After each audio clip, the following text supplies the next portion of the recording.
I wanted to start off with a Maisa of this week is week Parsha of Gemilas Chasadim, and as you know, the Eike Gemilas Chasadim is Torah.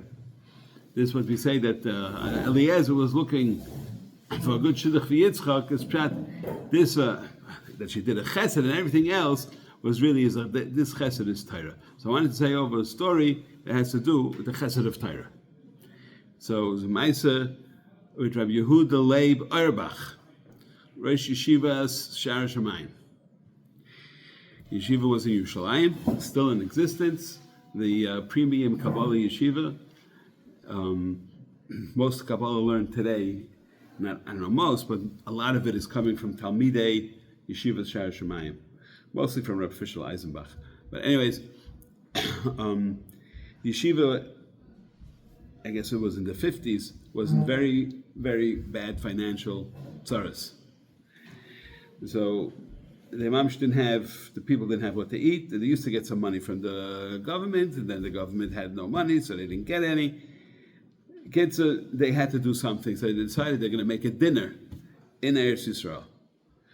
And there was a fancy orphanage called Blumenthal, and I think that's what the name was. And they decided they're going to make a big dinner there, and they're going to get a big guest of honor, and the guest of honor is going to help them raise a lot of money. They didn't know who to get guest of honor because there weren't that many rich people around. So what did they do? So they decided the Ponevitz Rav, Talmid Chacham from the Gedalim, he's going to be the guest of honor. And since he was such a big fundraiser, so they figured that, he'll help them out and get money, even though he had his own yeshiva. But somebody that's on Yana Madrega has no problem helping other meisters. So they asked him if he'd be the guest of honor. He said he's masking, he'll be the guest of honor. Kids, they told him that, don't forget, the Ika Tachlis is not to give a shir, but the main Tachlis is that we want to raise money. We don't just stand, we're not looking, we look for the shir, but that's not the Ika. Anyways, so he comes there and he gets up and he gives a gewaldige shir and a drasha, and he doesn't mention one word about money. So after his speech, they came over. They were upset, like it was haste. We took you as the guest of honor. They should help us raise money from the people, and then you gave a shir and a drasha, very nice. But who's going to give money for that after that? He says, I have to tell you my yesod. He says, you think, and the reason you hired me is because I'm a good fundraiser. He says, you should know that I'm a terrible fundraiser. And the only way I can raise money is through bitachon and siyata d'shmaya. Nothing ever happened on my own. And he gave them a mashal of a maisa, that when he said, when I was back in Ponevitz, one time the yeshiva needed a lot of money. They needed like 1 million ruble. So he didn't know what he was going to do because everyone was starving. So he decided, I'll go to the bank. And the banker knew him very well. So he asked if he could have a loan for 1 million ruble. So he goes to the bank, and the bank says, I know you, and I like you, and I'll give you the money. Al Tanai Echad, Tanai being that anytime I need the money back, you have to be able to give it to me right away. So he had no havamina what to do, but since he needed money now, so he said, yes, absolutely. The day you come for it, I'll get it for you next day. Not a problem. So everything was fine for the next few weeks. The guy from the bank comes back and he says, I need my money. Ponevitz Rav had no idea what to do. He didn't have 1 penny or 1 ruble. He said, Amuna B'tachin, hopefully we'll have it, not a problem. Lamaisa turned out that one of the people who was very close with the yeshiva, I don't know if he worked in the yeshiva, he was very close with the yeshiva.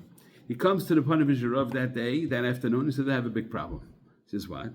He says, I had a son who was in the army, and he was killed in the army, and the army decided that they're going to give compensation for all the soldiers who were killed. And since I lost my son and a few other relatives, they're going to give me 1 million ruble, and I don't want anyone in my family to know that I'm getting this kind of money because they're all going to come running.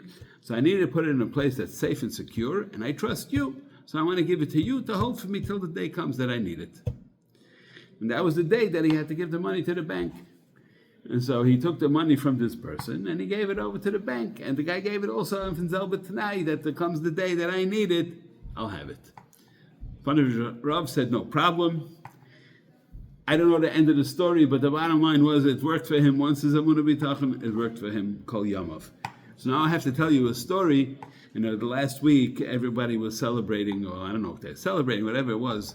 I have a cousin whose name is Shlomo Carlebach, and they made big sifas and singings and all kinds of things. But Lamaisa, he had gracious chusim. What was his schus?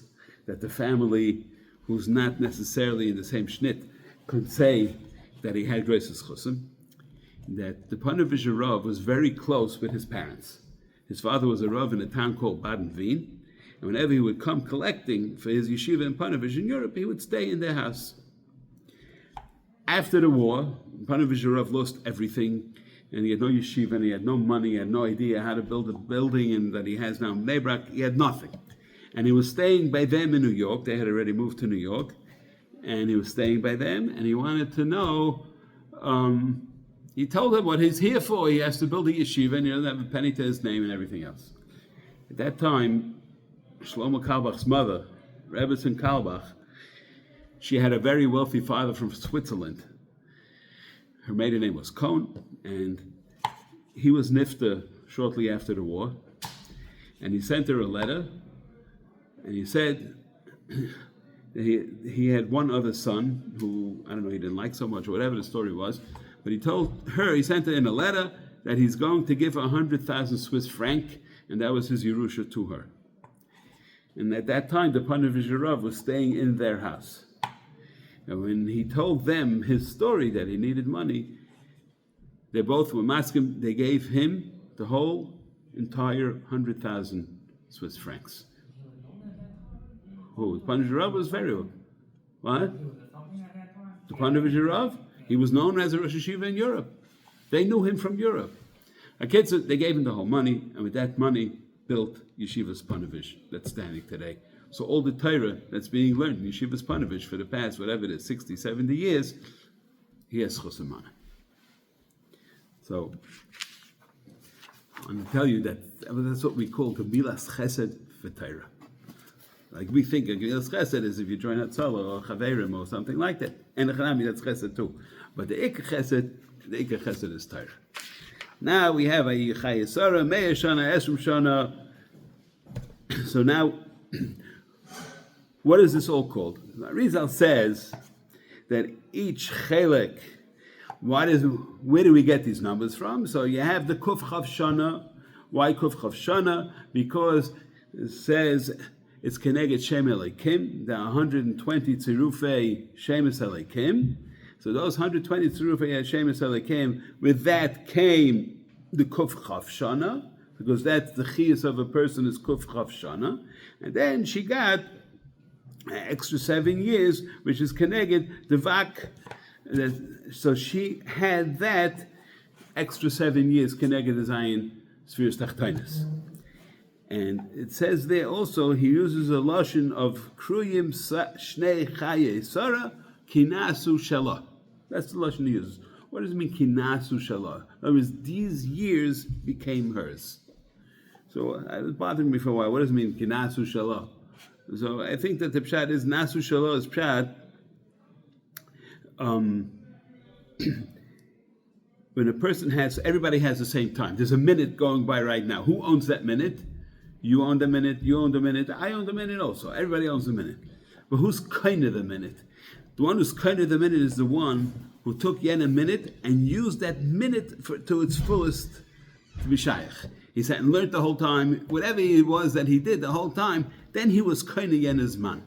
Sorry, Menu, the entire Chav Zayin Shana, she was kind of the whole thing. And that's what Rashi means to say when he says that in each Madrega,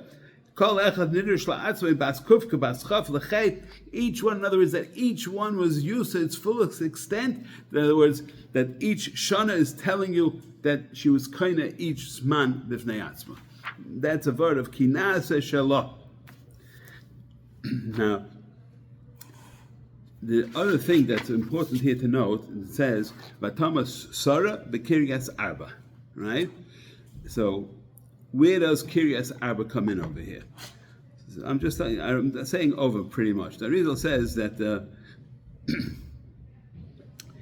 that there's Dalet Mitzias over here, and the Dalet Mitzias over here, which is why it's called Kiryas Arba. So it's called Hashem Dalet Zugais, but it's also called Kiryas Arba because you have Dalet Sirufim, which are really one.